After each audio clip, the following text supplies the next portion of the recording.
Assalamualaikum, Attorney Abbas muli at welcome sa Law and Crime Daily. Kailan nga ba may self-defense? Ayon sa batas, may self-defense lamang kung kumpleto ang tatlong elemento ng self-defense. Kapag kulang ng isa, hindi ito self-defense. Una, may unlawful aggression. Dapat may aktwal na pag-atake o malinaw na banta ng pag-atake na labag sa batas.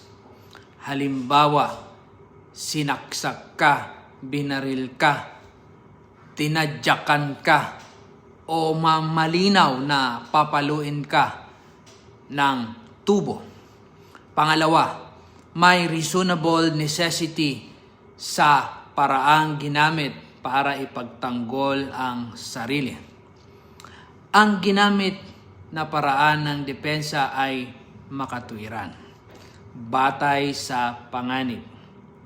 Hindi kailangan eksaktong pareho ang armas, basta makatuwiran sa sitwasyon.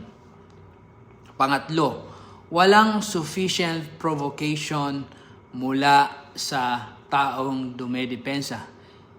Hindi dapat ikaw ang nanggulo o nag-umpisa ng sitwasyon. Kung ikaw ang nag-provoke, hindi ito self-defense. May natutunan ka na naman ba ngayong araw? I-like, i-follow, at i-comment ang inyong tanong.